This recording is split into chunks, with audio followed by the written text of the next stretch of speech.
डायन, एक अधूरी प्रेम कहानी, भाग 5। पिछले भाग से अब आगे की तरफ चलते हैं। चांदनी माता चिन्नम्मा के बारे में शौर्य को बताती है। चिन्नम्मा सभी डायनों की माता है। कहा जाता है कि सभी डायन जो भी इनकी पूजा करती है, उनके अंदर जो भी शक्ति होती है, वह सब इन्हीं की ही देन है। इसीलिए सभी लोग यहाँ पर आकर इनकी पूजा करते हैं।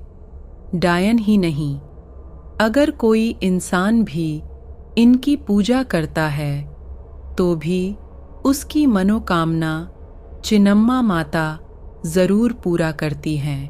अच्छा, तो ये सब बातें तुमको कैसे पता? अभी आपने देखा नहीं जो आपके साथ हुआ। और रही बात मेरी जानने की, तो ऐसा है कि ये जानकारी मुझे लोगों से ही पता चली थी। ओह, तो ये बात है, तभी तो वह पत्थर मुझे चुंबक की तरह अपनी ओर खींच रहा था। अच्छा, एक बात बताओ कि क्या इनकी भी कोई कहानी है? ठीक है, बताती हूँ। बहुत पहले की बात है। इसी आश्रम में पहले कई लोग घर बनाकर रहते थे, लेकिन इस गांव में एक भी मर्द नहीं रहते थे। सारी की सारी औरतें थीं या तो लड़कियां। सभी लोग कढ़ाई बुनाई करके ही अपना घर चलाती थीं। यहाँ के मर्द बाहर जाकर नौकरी करते थे। पर कुछ दिन तक तो सब कुछ सही था। पर जब इस गांव की भनक दूसरे लोगों तक पहुंचने लगी, तो दूसरे जगह के लोग यहाँ पर आते और ज़बरदस्ती से यहाँ की औरतें और लड़कियों को उठाकर ले जाते और फिर उनका शोषण करते थे। पहले तो उन सब लोगों का विरोध करने का साहस किसी को नहीं हुआ, पर उनमें से एक अलग थी चिन्नम्मा, जो सबसे अलग और सबसे बहादुर भी थी। चिन्नम्मा ने सभी औरतों और लड़कियों को एकजुट किया। फिर चिन्नम्मा ने ऐसे ही कम से कम 200 लोगों को मौत के घाट उतार दिया था। लेकिन यह दुनिया बहुत बड़ी है, तो चिन्नम्मा उन सब के लिए बहुत चिंतित हुई। फिर उन्होंने सोचा कि ऐसे ही वह अकेले कब तक लड़ती रहेगी। तभी उन्होंने जादू टोना और भी बहुत सी विद्याएं और सिद्धियां सीखीं। लगभग जो विद्या एक तांत्रिक के पास होती है, उससे भी कहीं ज्यादा विद्या चिन्नम्मा के पास थी। और तभी से उन्होंने यहाँ की औरतों और लड़कियों को भी सिखाया। उसके बाद से सभी लोग यहाँ आने पर डरने लगे थे। लेकिन जो इंसान अच्छे मन से यहाँ पर आता था, उसको कोई भी दिक्कत नहीं होती थी। तो चिन्नम्मा ने जो भी किया, वह सभी की सुरक्षा के लिए किया था। हालांकि बाहर के लोग इन सभी लोगों को डायन कह देते थे, या अब भी कह ही देते हैं। अच्छा, तो ये कहानी है। फिर तो माता चिन्नम्मा ने जो भी किया बहुत सही किया। और वो काला सा पत्थर क्या है? अच्छा, तो ये कहानी है। फिर तो माता चिन्नम्मा ने जो भी किया बहुत सही किया। और वो काला सा पत्थर क्या है? यह पत्थर ही माता चिन्नम्मा है। जब चिन्नम्मा बहुत बूढ़ी हो गई थी, तब उन्होंने अपनी समाधि ले ली थी और फिर वे यही काला पत्थर बन गई। आज भी इस पत्थर में वही शक्ति है जो शक्ति चिन्नम्मा में थी। वैसे तो माता चिन्नम्मा सबकी मुराद पूरी करती है, चाहे जो भी हो, लेकिन मन का साफ होना चाहिए। माता चिन्नम्मा गलत इंसान को सबक भी सिखा देती है। अरे, इसका मतलब कि मैं गलत हूँ? अब आप ऐसा क्यों कह रहे हो?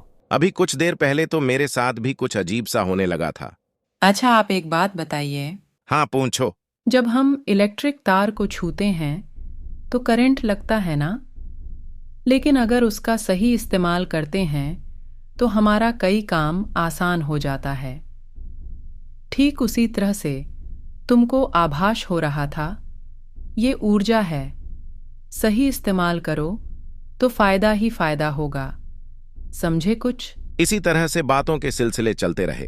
कब शाम हो गई पता ही नहीं चला। शौर्य कहता है, अब तुम्हें घर जाना चाहिए क्योंकि शाम हो गई है। हाँ, सही कह रहे हो। ठीक है, अब आप भी जाओ। अब मैं भी निकलती हूँ। एक दीदी है जो मेरे घर के पास रहती हैं। उनको थोड़ा ढूंढ लूँ, यहीं कहीं होंगी। फिर मैं भी उनके साथ चली जाऊंगी। मैं उन्हें ढूंढने में तुम्हारी मदद कर देता हूँ। अरे नहीं, आप परेशान मत हो। वो बिना मुझे लिए यहाँ से नहीं जाएंगी। अब आप जाओ, मैं चली जाऊंगी। जल्दी ही फिर से मुलाकात होगी। चलो फिर ठीक है। इतना कहते ही शौर्य वहां से जाने लगता है। तभी शौर्य के घर के पास में रहने वाला लड़का सोम उसे दिख गया। शौर्य थोड़ा चौंकते हुए कहता है, अरे सोम, तुम यहाँ पर क्या कर रहे हो? यही बात तो मैं जानना चाहता हूं कि तुम यहाँ क्या कर रहे हो। शौर्य थोड़ा समझाते हुए कहता है, अरे कुछ नहीं यार, मैं यहीं सामने से गुजर रहा था तो मुझे ये आश्रम दिखा, इसलिए सोचा कि थोड़ा सा इसे भी देख लेता हूं। यहां पर पहले कभी आया नहीं था ना। वो तो सब ठीक है, लेकिन तुम वहां सामने क्या कर रहे थे? तुमने मुझे कहां देख लिया? लगता है तुमने किसी और को देखा होगा। अरे तुम ही थे। मैं पागल थोड़े ही हूं। वो तुम ही तो थे। ऐसा लग रहा था कि जैसे तुम किसी से बात कर रहे थे। क्या बात थी? कुछ भी तो नहीं, कोई भी तो नहीं था। हाँ वही तो, मैं भी तुमसे बस यही कह रहा हूं कि वहां पर तो कोई भी नहीं था। फिर भी तुम वहां क्या कर रहे थे?